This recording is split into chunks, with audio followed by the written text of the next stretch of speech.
The budget was announced today, and of course, I had to make a video on this. It's my first day back from my holiday, and all across my holiday, the pound versus the dollar and the euro was just going down, down, and down, and down. So across the whole of my holiday, I was paying for stuff, and it was getting more and more expensive, and more expensive.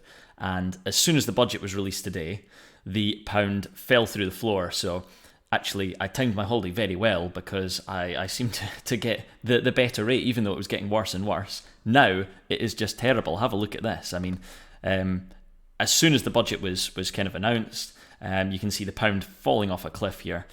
And over the kind of last, over a year to date, you can see we're down almost 18%. So this is really not great not a great sign for the British economy that nobody really has faith in the pound. And I just wanted to give my opinion on kind of like what's going on here, why is the pound dropping, and what does the overall kind of budget mean? Because you'll have watched the news, you've seen what's going on, but sometimes it's useful just to get like an honest opinion of just a normal average guy, and kind of what that means for the kind of your finances and for the economy.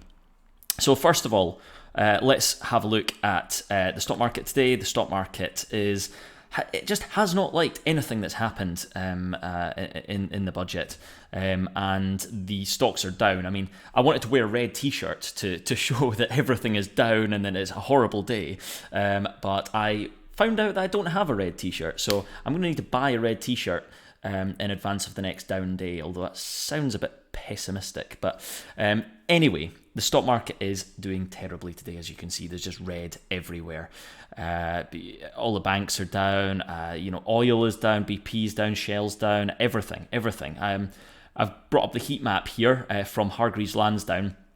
This is the FTSE 100, and you can see that absolutely everything is down. There's a few at the top. GSK is up, Smiths Group is up, Halion is up, and then you can see at the bottom here, we've got British Land doing terribly, Land Securities, Segro, Fresnillo, all these guys just doing absolutely horribly. So a terrible day, and yeah. So I think we'll all be feeling the pain.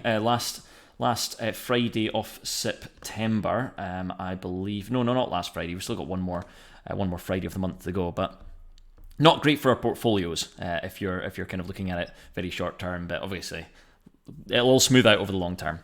So the budget, what happened today? Well, I brought up the BBC News, kind of just brief points, just to chat with you and just like say, what my opinion is on this sort of stuff. So first one is the income tax is going to be cut to 19%. So that's obviously going to benefit a lot of people. And overall, all of these cuts tend to benefit everybody. The one group of people, they said that the tax cuts are not going to benefit are kind of like single mothers or people that rely on universal credit. So if you read into this a bit more, there's a lot of tax cuts, mostly which are going to be benefiting the sort of higher paid people, which the government is hoping is going to benefit the economy. But of course, that's a very, very kind of Tory thing, of course, is to benefit the more well-paid and the richer people in the society. So it's going to be interesting to see the reaction. It doesn't sound like it's going to be very well liked, and already this kind of kickback. We've already showed the stock market is really not accepted that this is going to be the way to go. But we'll have to see, I guess. There's a national insurance rise that happened on the 6th of April this year, and that's being rolled back on the 6th of November as well, which is quite good. It means everybody's going to have a little bit more money in their pockets, and of course got the cap on energy prices as well. The other thing that's going to happen is corporation tax was going to rise to 25% on the 6th of April of 2023, and that's going to stay at 19%. So it keeps the UK very, very competitive in the kind of business market, and hopefully attract more businesses to the UK to operate, which will give us more income. Whether this actually plays out or not, I fail to see how this is going to generate us more government income to pay down the debt. I don't really see how that can happen.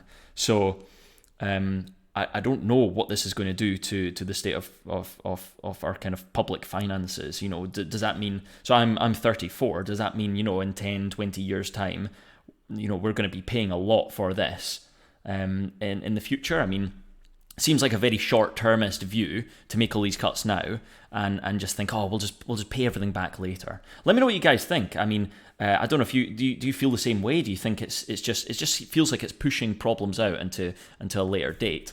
That's what it kind of feels like, and maybe that's why they kind of, but we'll have to just see kind of like how it plays out. But yeah, I mean, it's super interesting, and absolutely everything's down now. So if you're an investor like I am, if you're investing in anything, you're pretty much losing money at the moment, because the UK market's down to, I think the FTSE's down almost below 7,000. It must be close to that, maybe just above. Yeah, so it's just above 7,000 at the moment, which is 10% lower than it was than it's been at its highest point. In fact, just slightly lower than 10% from its highest point.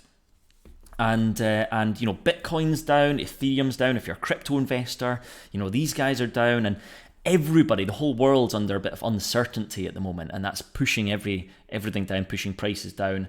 People strangely want to have their money in cash. You need a little bit of reserves, personal savings, so that if things go a little bit crazy, you've got something to rely upon. But of course, with inflation being high, it means that your money is being eaten into.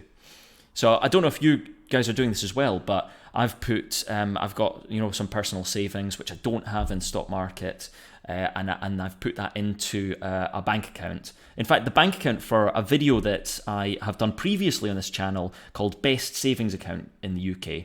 And I give you kind of like a list of the best savings rates, and I put my money into Chase Bank, which is paying a 1.5% interest. It's not much, but that's my kind of personal safety net of cash, and that's earning a bit of money just in the background. It's just a small amount, but it's earning a bit of money to keep the kind of compound going. So I think that seems to be what people are preparing for, is that when interest rates go up, or they keep going up, because the UK is at 2.25% now. As savings rates go up, as interest rates go up, people are going to put more of their money in savings, going to take it out of the stock market, take it out of bonds, and that's what we're seeing playing out here. So there's a bit of a reaction. However, with the pound, let's go back to the pound-dollar exchange rate. With the pound really collapsing against the dollar, and against other currencies as well, it means that the UK is becoming really attractive as a place to invest, or a place to kind of put your money, or buy things, buy stocks. Because if you are a United States citizen and you earn in dollars, you get more for your money by investing in the UK now. And especially in the UK, we've got some really high dividend stocks. You've got Rio Tinto, they've got the miners, all the miners paying good dividends. The oil majors, Shell and BP, you've got companies like British American Tobacco, you've got the banks, which look like really good value, and they already look like good value. They look like good value to us. And so for, say, foreign investors, now that they're getting an extra 18% from what they were getting last year, plus they're getting all these dividends.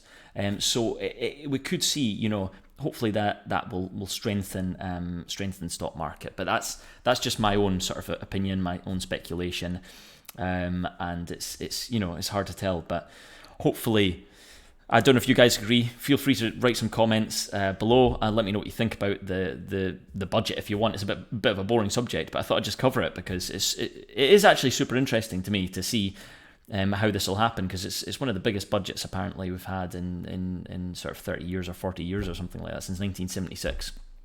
So we're just got to see what happens, and hopefully we can end up on the right side of a compound making more money rather than our money being eroded away.